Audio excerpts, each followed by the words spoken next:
Amrit noni pain oil, ನೋವಿಗೆ ವಿರಾಮ, ದೇಹಕ್ಕೆ ಆರಾಮ. ಹರಿಕಾರದಂತ ಸಂಸದರಾದ ರಾಘವೇಂದ್ರ ಅವರ ನೇತೃತ್ವದಲ್ಲಿ ಇವತ್ತು ತುಂಗೆಗೆ ಬಾಗಿನ ಸಮರ್ಪಣೆಯನ್ನು ನಾವು ಮಾಡಿದ್ದೇವೆ. ತಾಯಿ ತುಂಗೆ ಆಶೀರ್ವಾದ ನಮ್ಮೆಲ್ಲರಿಗೂ ಕೂಡ ಬೇಕಾಗಿರುವಂಥದ್ದು. ಪ್ರತಿ ವರ್ಷ ಒಂದು ನಮ್ಮ ಸಂಸ್ಕೃತಿ ಇದು, ನಮ್ಮ ಪರಂಪರೆ ಇದು. ಆ ಕೆಲಸವನ್ನು ನಾವು ಮಾಡ್ತಾ ಇದ್ದೇವೆ. ಬಾಗಿನ ಸಮರ್ಪಣೆ ಮಾಡಿದಂಥ ನಮ್ಮ ರಾಘವೇಂದ್ರ ಅವರಿಗೆ ಹಾರ್ದಿಕವಾದಂಥ ಅಭಿನಂದನೆಗಳನ್ನು ಸಲ್ಲಿಸಲಿಕ್ಕೆ ಇಷ್ಟಪಡ್ತಾರೆ. ಇನ್ನೊಂದು ಡ್ಯಾಮ್ ಬಗ್ಗೆ, ಹೂಳು ಬಗ್ಗೆ ಚರ್ಚೆ ನಡೀತಾ ಇದೆ.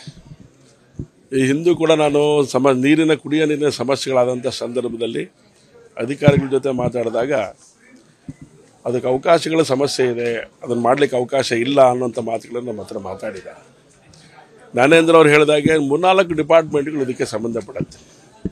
ಎಲ್ಲ ಡಿಪಾರ್ಟ್ಮೆಂಟ್ಗಳನ್ನು ಕೋಆರ್ಡಿನೇಟ್ ಮಾಡಿ ಏನಾಗಬೇಕು ಅಂತ ಯೋಚನೆ ಮಾಡಿದ್ರೆ ಮಾತ್ರ ಒಂದು ಹೂಳು ತೆಗೆಯುವಂಥ ಕೆಲಸಕ್ಕೆ ಅವಕಾಶ ಸಿಗುತ್ತೆ.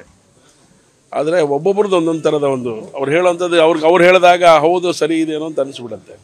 ಆದರೆ ನಿಜವಾಗಲೂ ಇದು ಜೀವನಾಡಿ, ಇದು ನೀರೆಲ್ಲರಿಗೂ ಬೇಕಾಗಿರುವಂಥದ್ದು. ಹಾಗಾಗಿ ನೀರು ಹೆಚ್ಚು ಶೇಖರಣೆ ಮಾಡ್ಕೊಳ್ಬೇಕಾಗಿರುವಂಥ ದಿಕ್ಕೊಳಗಡೆ ಯೋಚನೆ ಮಾಡಬೇಕಾಗಿರುವಂಥದ್ದು, ಇದಕ್ಕೆ ಆದ್ಯತೆ ಕೊಡಬೇಕಾಗಿರುವಂಥದ್ದು. ಹಾಗಾಗಿ ಹೂಳು ತೆಗೆದ್ರೆ ಮಾತ್ರ ನಮಗೆ ಡ್ಯಾಮಲ್ಲಿ ನಮಗೆ ನೀರು ಶೇಖರಣೆ ಜಾಸ್ತಿ ಆಗುತ್ತೆ, ಈ ಭಾಗದಲ್ಲಿರುವಂಥ ರೈತರಿಗೂ ಅನುಕೂಲ ಆಗುತ್ತೆ, ಕುಡಿಯೋ ನೀರಿಗೂ ಕೂಡ ಯಾವತ್ತೂ ತೊಂದರೆ ಆಗೋದಿಲ್ಲ. ಆಗ ಆ ದಿಕ್ಕಲ್ಲಿ ಯೋಚನೆಯನ್ನು ಮಾಡಿ ಮತ್ತೊಮ್ಮೆ ನಮ್ಮ ಲೋಕಸಭಾ ಸದಸ್ಯರಾದಂಥ ಆತ್ಮೀಯರಾದಂಥ ರಾಘವೇಂದ್ರ ಅವರ ನೇತೃತ್ವದಲ್ಲೇ ಇದಕ್ಕೆ ಪೂರಕವಾದಂಥ ಒಂದು ಸಭೆಯನ್ನು ಕರೆಯುವಂಥ ಕೆಲಸವನ್ನು ಅವ್ರು ಮಾಡಿದ್ದೇವೆ. ಅವ್ರ ಮೂಲಕ ಮಾಡಿಸಿ ಇದಕ್ಕೆ ಶಕ್ತಿ ಕೊಡುವಂಥ ಕೆಲಸವನ್ನು ನಾವು ಮಾಡ್ತೇವೆ. ಅವ್ರ ಜೊತೆ ನಾವು ಮಾತಾಡ್ತೇವೆ. ಅಧಿಕಾರಿಗಳ ಜೊತೆ ಅವ್ರ ನೇತೃತ್ವದೊಳಗಡೆ ಇದಕ್ಕೊಂದು ರೂಪ ಕೊಡುವಂಥ ಕೆಲಸವನ್ನು ಮಾಡ್ತೇವೆ. ಯಾಕೆಂದರೆ ಇದಕ್ಕೆಲ್ಲದಕ್ಕೂ ಬೇಕಾಗತ್ತೆ, ಹಣದ ಅವಶ್ಯಕತೆಯೂ ಕೂಡ ಬೇಕಾಗತ್ತೆ. ಹಾಗಾಗಿ ಅದಕ್ಕೆ ಬೇಕಾಗಿರೋಂಥ ಯೋಚನೆಗಳನ್ನು ಮಾಡಿ ಹೂಳು ತೆಗೆಯೋದ್ರಿಂದ ನಮಗೆ ಬೇಕಾಗಿರೋಂಥ ಅನುಕೂಲಗಳು ಜಾಸ್ತಿ ಇದೆ ಅನ್ನೋಂಥ ಸಂಗತಿಯನ್ನು ಅಧಿಕಾರಿಗಳು ಮನದಟ್ಟು ಮಾಡಿ ನಾವು ಈ ಕೆಲಸಕ್ಕೆ ಕೈ ಹಾಕ್ತೇವೆ. ಹರಿಕಾರದಂಥ ಸಂಸದರಾದ ರಾಘವೇಂದ್ರ ಅವರ ನೇತೃತ್ವದಲ್ಲಿ ಇವತ್ತು ತುಂಗೆಗೆ ಬಾಗಿನ ಸಮರ್ಪಣೆಯನ್ನು ನಾವು ಮಾಡಿದ್ದೇವೆ. ತಾಯಿ ತುಂಗೆ ಆಶೀರ್ವಾದ ನಮ್ಮೆಲ್ಲರಿಗೂ ಕೂಡ ಬೇಕಾಗಿರುವಂಥದ್ದು. ಪ್ರತಿ ವರ್ಷ ಒಂದು ನಮ್ಮ ಸಂಸ್ಕೃತಿ ಇದು, ನಮ್ಮ ಪರಂಪರೆ ಇದು. ಆ ಕೆಲಸವನ್ನು ನಾವು ಮಾಡ್ತಾ ಇದ್ದೇವೆ. ಬಾಗಿನ ಸಮರ್ಪಣೆ ಮಾಡಿದಂಥ ನಮ್ಮ ರಾಘವೇಂದ್ರ ಅವರಿಗೆ ಹಾರ್ದಿಕವಾದಂಥ ಅಭಿನಂದನೆಗಳನ್ನು ಸಲ್ಲಿಸಲಿಕ್ಕೆ ಇಷ್ಟಪಡ್ತಾರೆ. ಇನ್ನೊಂದು ಡ್ಯಾಮ್ ಬಗ್ಗೆ, ಹೂಳು ಬಗ್ಗೆ ಚರ್ಚೆ ನಡೀತಾ ಇದೆ.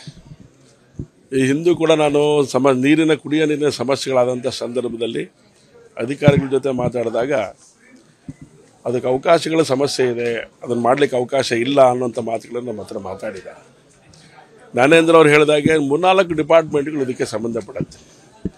ಎಲ್ಲ ಡಿಪಾರ್ಟ್ಮೆಂಟ್ಗಳನ್ನು ಕೋಆರ್ಡಿನೇಟ್ ಮಾಡಿ ಏನಾಗಬೇಕು ಅಂತ ಯೋಚನೆ ಮಾಡಿದ್ರೆ ಮಾತ್ರ ಒಂದು ಹೂಳು ತೆಗೆಯುವಂಥ ಕೆಲಸಕ್ಕೆ ಅವಕಾಶ ಸಿಗುತ್ತೆ.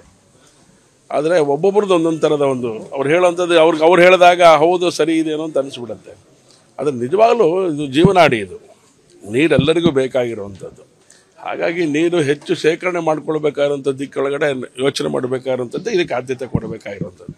ಹಾಗಾಗಿ ಹೂಳು ತೆಗೆದ್ರೆ ಮಾತ್ರ ನಮಗೆ ಡ್ಯಾಮಲ್ಲಿ ನಮಗೆ ನೀರು ಶೇಖರಣೆ ಜಾಸ್ತಿ ಆಗುತ್ತೆ, ಈ ಭಾಗದಲ್ಲಿರುವಂಥ ರೈತರಿಗೂ ಅನುಕೂಲ ಆಗುತ್ತೆ, ಕುಡಿಯೋ ನೀರಿಗೂ ಕೂಡ ಯಾವತ್ತೂ ತೊಂದರೆ ಆಗೋದಿಲ್ಲ.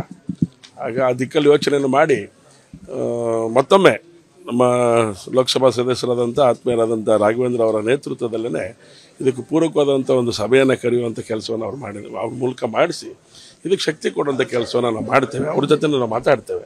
ಅಧಿಕಾರಿಗಳ ಜೊತೆ ಅವ್ರ ನೇತೃತ್ವದೊಳಗಡೆ ಇದಕ್ಕೊಂದು ರೂಪ ಕೊಡುವಂಥ ಕೆಲಸವನ್ನು ಮಾಡ್ತೇವೆ. ಯಾಕೆಂದರೆ ಇದಕ್ಕೆಲ್ಲದಕ್ಕೂ ಬೇಕಾಗತ್ತೆ, ಹಣದ ಅವಶ್ಯಕತೆಯೂ ಕೂಡ ಬೇಕಾಗತ್ತೆ. ಹಾಗಾಗಿ ಅದಕ್ಕೆ ಬೇಕಾಗಿರೋಂಥ ಯೋಚನೆಗಳನ್ನು ಮಾಡಿ ಹೂಳು ತೆಗೆಯೋದ್ರಿಂದ ನಮಗೆ ಬೇಕಾಗಿರೋಂಥ ಅನುಕೂಲಗಳು ಜಾಸ್ತಿ ಇದೆ ಅನ್ನೋಂಥ ಸಂಗತಿಯನ್ನು ಅಧಿಕಾರಿಗಳು ಮನದಟ್ಟು ಮಾಡಿ ನಾವು ಈ ಕೆಲಸಕ್ಕೆ ಕೈ ಹಾಕ್ತೇವೆ.